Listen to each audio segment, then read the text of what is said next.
बुरा इंसान और बुरी आदत एक ही जैसे मालूम पड़ते हैं। दोनों की संगति से नुकसान आप खुद ही का करते हैं। बुरी आदतें अगर वक्त पर नहीं बदली जाए तो वह आदतें आपका वक्त बदल देती है। The taste of India podcast, जिसका सार विभिन्नता में एकता है, जहां भारत की सांस्कृतिक विभिन्नता को हम स्वादिष्ट व्यंजनों के माध्यम से एक सूत्र में बांधेंगे। इस कुकरी शो से अब आप बिना कंप्यूटर या बिना किताब छुए फोन के माध्यम से अपने ही किचन में इन स्वादिष्ट रेसिपीज को सुनते हुए बना सकते हैं। इन रेसिपीज को आप हमारे वेबसाइट thetasteofindia.com पर भी पढ़ सकते हैं।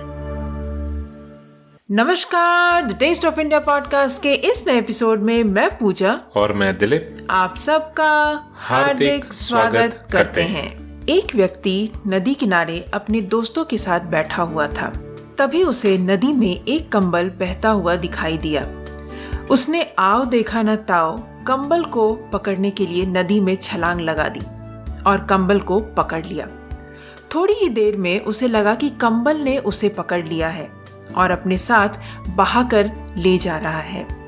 वो बचाओ बचाओ चिल्लाने लगा। किनारे बैठे दोस्तों ने कहा, छोड़ दे कंबल को। वो चिल्लाकर बोला, पहले मैंने कंबल को पकड़ा था, अब इस कंबल ने मुझे पकड़ लिया है। मैं इसे छोड़ना चाहता हूं पर यह मुझे छोड़ नहीं रहा। वो कंबल वास्तव में कंबल नहीं, भालू था, जो ऊपर से देखने पर कंबल जैसे प्रतीत हो रहा था।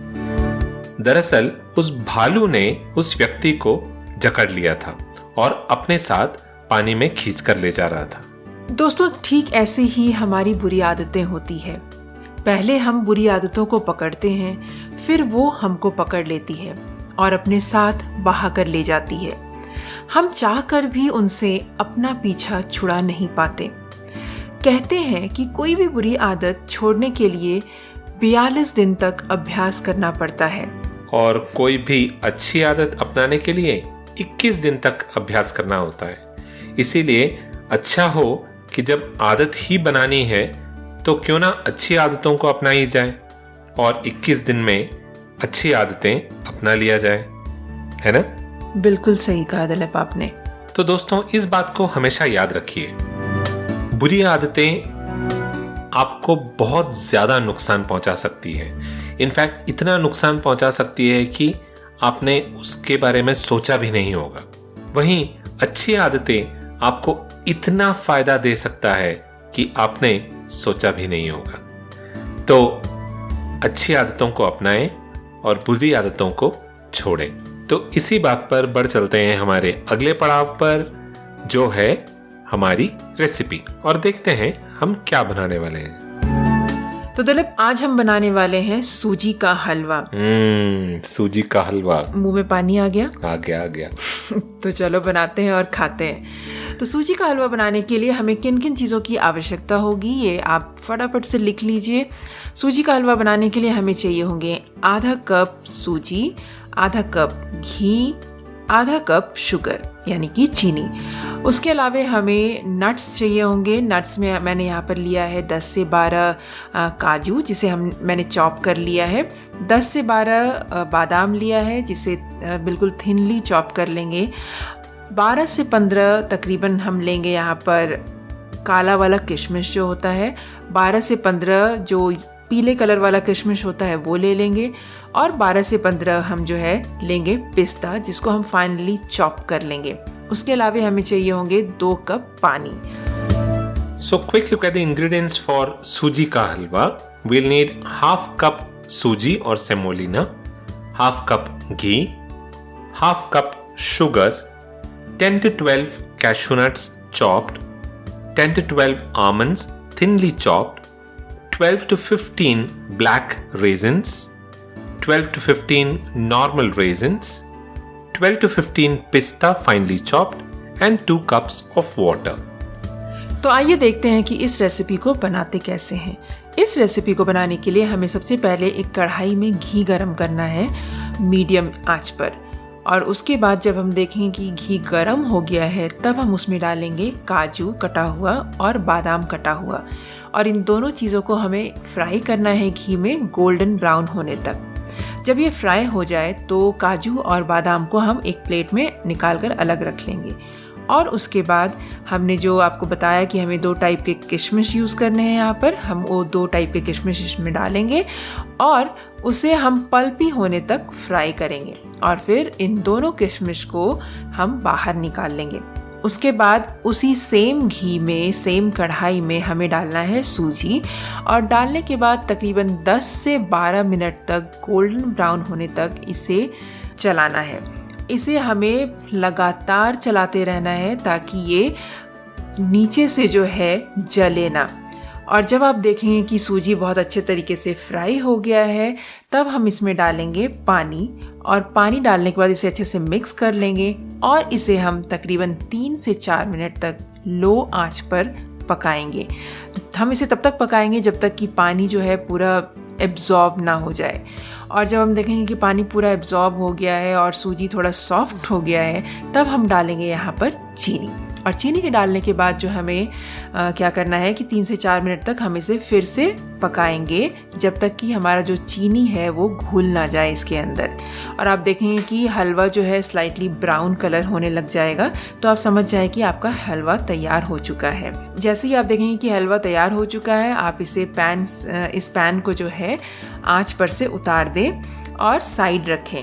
आप यहाँ पर सोच रहे होंगे कि जब आपका हलवा बनेगा तो आपको लगेगा कि ये तो बिल्कुल ड्रॉपिंग कंसिस्टेंसी में है, तो आपको उस टाइम पे परेशान नहीं होना है। जब आप इसे आंच पर से उतारेंगे तो वो दिखेगा ऐसा ही, पर 10 से 15 मिनट में जो है ये हलवा बिल्कुल नॉर्मल टेक्सचर ले लेगा और बिल्कुल ग्रेनी टेक्सचर ले लेगा। उसके बाद हम इसे गार्निश करेंगे। हमने जो नट्स फ्राई किए हैं उन सारे नट्स के साथ इसे गार्निश करेंगे, पिस्ता से गार्निश करेंगे और इसे फिर हम सर्व करेंगे बिल्कुल गर्मा गर्म। दोस्तों, इसे आप सर्व कर सकते हैं बिल्कुल गर्मा गर्म, या फिर जब ये रूम टेम्परेचर पे हो जाता है तब आप इसे सर्व कर सकते हैं। So quick look at the method of preparation of suji ka halwa. First of all, heat ghee in a heavy bottom pan over medium heat. When the ghee is hot, add chopped cashews, almonds and fry until golden brown. Once done, take them out on a plate. Then add the black raisins and the golden raisins, and once you see the raisins have become pulpy, then take them out in a plate. Now add suji and fry for about 10 to 12 minutes or until it turns light golden brown. Keep stirring frequently to avoid the suji from burning at the bottom of the pan. Then add water and cook for about 3 to 4 minutes on low heat until all of the water is absorbed and the suji has softened. Now add sugar and cook for another 3 to 4 minutes until the sugar is melted and the halwa is slightly brown in color. Now you can remove the pan from the heat. At this stage, the halwa will be of dropping porridge-like consistency, but you will see that in about 5, 10 or even 15 minutes, it will become firm and grainy in texture. So need not worry. Then garnish with some cashew, almonds, raisins and pista and serve it hot or at room temperature. तो दोस्तों, थी ना ये बड़ी आसान सी recipe. आप भी बनाइए और अपने परिवारजनों को खिलाइए। आई एम श्योर कि उन्हें बहुत ही पसंद आएगा। और हाँ, जैसा कि मैंने आपको स्टेप बाय स्टेप आपको बताया है, ठीक आप उसी तरीके से बनाएंगे तो आई एम श्योर कि आपका हलवा बहुत ही टेस्टी बनेगा। और स्टेप बाय स्टेप पिक्चर्स के साथ अगर आप देखना चाहेंगे इस रेसिपी को, तो आप हमारे वेबसाइट thetasteofindia.com पर भी विजिट कर सकते हैं। That is right. And you will also be able to find a printable recipe card on thetasteofindia.com. जी हाँ दोस्तों, एक प्रिंटेबल रेसिपी कार्ड हमारे वेबसाइट thetasteofindia.com पर अवेलेबल है। आप उसे प्रिंट करके अपने पास रख सकते हैं ताकि जब भी ज़रूरत हो आप उसको रेफर कर सकते हैं। और जब आप thetasteofindia.com पर जाएं तो अपना फ्री कुक बुक डाउनलोड करना ना भूलें। उसमें 10 tasty fast food restaurant style recipes आपको मिलेंगी। So that is all that we have for the podcast this week. We will be back again the next week. So if you're listening to this podcast on any other podcasting platforms, do subscribe to the show to stay updated with the latest episodes. We are available on pretty much all podcasting platforms, including Apple Podcasts, Google Podcasts, Stitcher Radio, TuneIn Radio, Carvaan 2.0, Amazon Prime Music, JioSaavn, Spotify, and now we are available on Epic on OTT platform as well. So that's all that we have for this week. Keep listening to the Taste of India podcast. This is goodbye from Dilip. And goodbye from Pooja. You all have a wonderful rest of the week.